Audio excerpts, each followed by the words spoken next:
السلام علیکم ورحمت الله وبرکاتو. ټولو ملګرو ته سلامونه. امید لرم چې ښه به یې.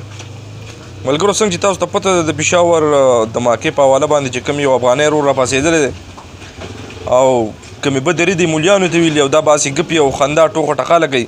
دا شارټ ویډیو کلیپس دی، تاسو د هغه ته وګورئ. تاسو به کتلي ځکه چې په فیسبوک ډېر خلکو ورته بیا کنزل هم کړي دي. د افغانستان دی دا شارټ کلیپس وګورئ بیا راځو. چاودېدلی دی نن دا بم چې نن په پېښور کې چاودلی دی دا په شیطان خانه کې چاودلی دی. دا ټول شیطانان دي، منافقین دي، مردګوان دي، خبیثان دي.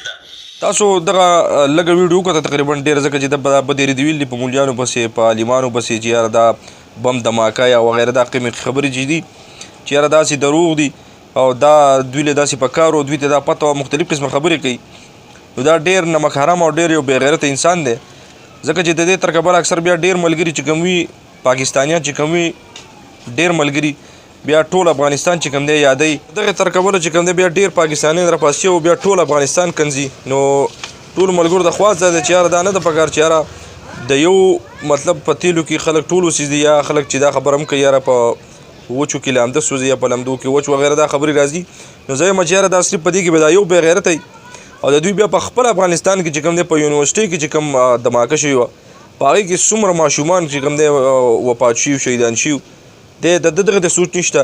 نو ټولو ملګرو ته خواست دی چې یاره ده ته صرف که لعنت تاسو یا وایئ یا تاسو چې څه کنځل څه کوئ نو دا صرف دغه یو نه پکار دی چې بس دغه یو ته سړی کنځل وکړي چې یاره ته داسې ته بې غیرته یې وغیره مختلف قسمه ډېرې خبرې راځي.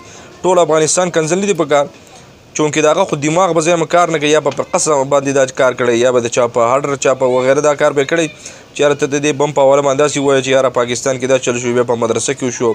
دی بس هغه خلک چې وایي خدای ته وویستنی دی یو څو ورځې پس د هغې بم نه علاوه تقریبا هفته پکې تېره نه وه چې د هغو په یونیورسټۍ کې بیا بم وړځېد او څه سلو نه له پاسه ماشومان پکې شهیدان شو. تقریبا داسې به یا به څه زخمیان دي خو شهیدان پکې هم ډېر شوي دي او زخمیان پکې هم ډېر دي.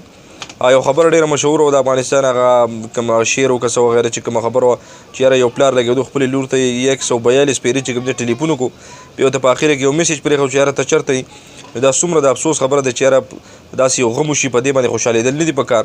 دا د ده چېرته قمقلتوب و یا به دا ما ته خو لیونی ښکاري، ځکه چې ټول افغانیان یو شان دي او دا پکې بل طرف ته دی. نو دی ما ته ډېر بې غیرته یو کم اصل غوندې ښکاري چې یاره په قسم عدن به دا چل کړی چې یاره دا خلک زموږ افغانیانو کنځي یا موږ افغانستان ته کنځل وکړي.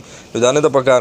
ټول که تاسو لعنت وایئ په هغه باندې وایئ او الله پاک ته هغه خپل دغه دی اوس. نو دغه ملګري ته زموږ دا خواست و چې یاره آینده داسې مه کوه چې یاره ستا تر کبله خلک بیا ټول خاندان یا ستا ټول افغانستان ستا ټول ملک چې کوم دی کنځي.